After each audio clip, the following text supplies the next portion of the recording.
ของอาย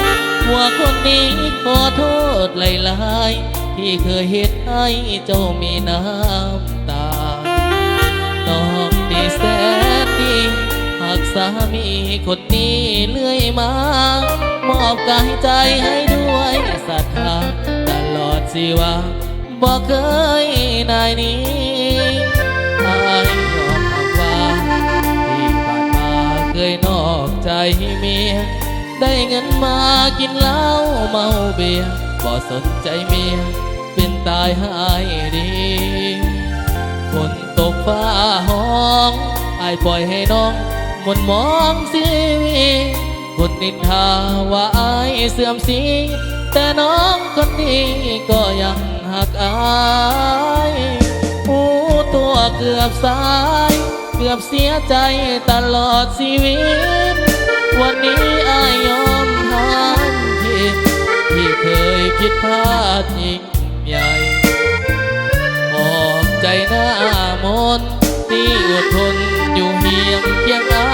ยผิดหลายครั้งน้องยังอภัยจากต่อนนี้ไปอายจะเปลี่ยนแปลงอายสัญญาให้ดินฟ้าสวยเป็นพยานต้นฟ้าแตกแง่ค้างห่างกันจะบ่มีวันปล่อยมือแก้มแดงอายมีวันนี้ย้อนคนดีดูแลเบิ่งแยงเรียกเงินสารน้องคอยจะแจ้งเห็นพาเข้าแรงแทงใจอายเด้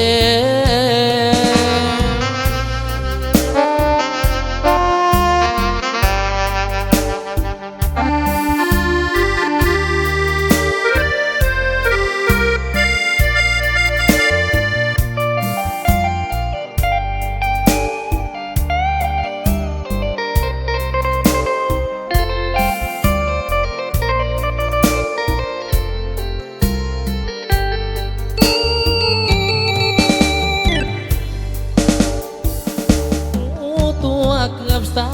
ยเกือบเสียใจตลอดชีวิต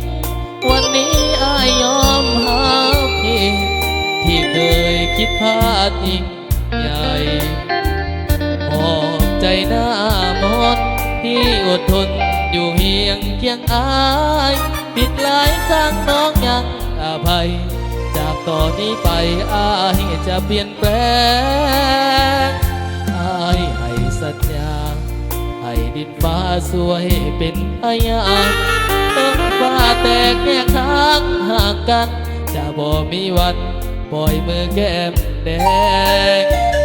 อายมีวันนี้ย้อนคนดีดูแลเบิ่งแยงเวียกเงินสารน้องคอยจะแจ้งเห็นพาเข้าแรงแทงใจอายเด้